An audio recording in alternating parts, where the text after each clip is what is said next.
છોટાઉદેપુર જિલ્લાના કવાંટ તાલુકાના પાનવડ ગામની હુંડેલ મહિલા સમૂહ 10 જેટલી બહેનોએ સંગઠિત થઈ નેજાધારી મિશન મંગલમ હેઠળ દેશી પાપડ અડદના પાપડનો ગૃહ ઉદ્યોગ શરૂ કર્યો।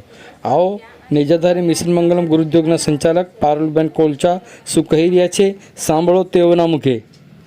મારું નામ કોલચા પારુલબેન રુસ્તમ કુમાર, ગામ પાનવડ, મંડળનું નામ નેજાધારી મિશન મંગલમ।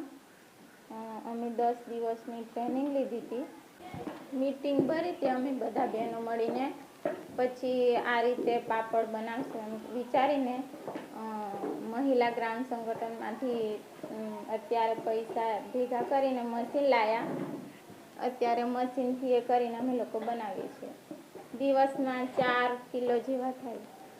અમે 10 વાગે આવીએ છીએ, પછી લોટ ચાળવીને પછી એમાં બધું નાખવાનું, જે વરિયાળીને ખારો મીઠું જે નાખવાનું આવે છે નાખીને પછી લોટ મશીનમાં નાખીએ છીએ। પછી જેટલું પાણી જરૂર હોય એટલું પાણી નાખીએ।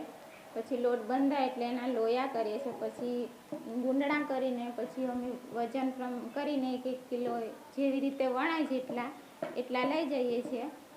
અને વણીને પછી ગ્રુપ બનાવી દઈએ કે આ બેન આ વણે પછી પેલા એ વારા પરથી ઉપર નાખવા જઈએ અને ત્યાં ઉપર સાડી પર નાખીએ છીએ પાથરીને।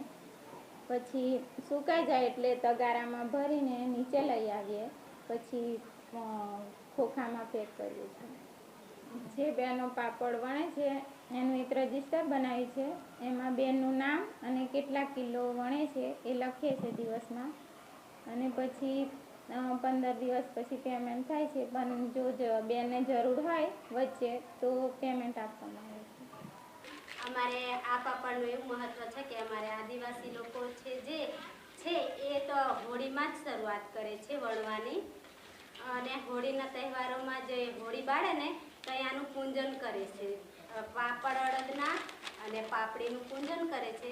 પછી એ તો તહેવારોમાં અખાત્રી આવે, કંઈ દિવાસો આવે કે કોઈક મહેમાન આવેલા હોય એના માટે મૂકી પણ રાખે લાંબા સમય સુધી। આ અડદ જે બજારમાં વેચાણ આવે ને બહારથી પેકિંગ, એના કરતાં આ પાપડ સ્વાદિષ્ટ હોય। પેલા મિક્સવાળા ને આ ચોખ્ખા અડદના લોટના પાપડ। અહીંયા જે પાપડ બને છે એના કિલોના 400 રૂપિયા અને 500 લેવું હોય તો 200 રૂપિયા। અને જો વધારે પ્રમાણમાં લેવાના હોય 10 કિલોથી વધારે તો એ લોકોને ડિસ્કાઉન્ટ આપવામાં આવશે। મારું નામ કોલચા પારુલબેન રુસ્તમ કુમાર, ગામ પાનવડ, મંડળનું નામ નેજાધારી મિશન મંગલમ। અમે 10 દિવસની ટ્રેનિંગ લીધી હતી, મીટિંગ ભરી હતી અમે બધા બહેનો મળીને। પછી આ રીતે પાપડ બનાવશું એમ વિચારીને મહિલા ગ્રામ સંગઠનમાંથી અત્યારે પૈસા ભેગા કરીને મશીન લાવ્યા। અત્યારે મશીનથી એ કરીને અમે લોકો બનાવીએ છીએ। દિવસમાં 4 કિલો જેવા થાય। અમે 10 વાગે આવીએ છીએ, પછી લોટ ચાળવીને પછી એમાં બધું નાખવાનું, જે વરિયાળીને ખારો મીઠું જે નાખવાનું આવે છે નાખીને પછી લોટ મશીનમાં નાખીએ છીએ। પછી જેટલું પાણી જરૂર હોય એટલું પાણી નાખીએ। પછી લોટ બંધાય એટલે એના લોયા કરીએ છીએ। પછી ગુંદડા કરીને પછી અમે વજન કરીને 1-1 કિલો જેવી રીતે વણાય એટલા લઈ જઈએ છીએ। અને વણીને પછી ગ્રુપ બનાવી દઈએ કે આ બેન આ વણે પછી પેલા એ વારા પરથી ઉપર નાખવા જઈએ અને ત્યાં ઉપર સાડી પર નાખીએ છીએ પાથરીને।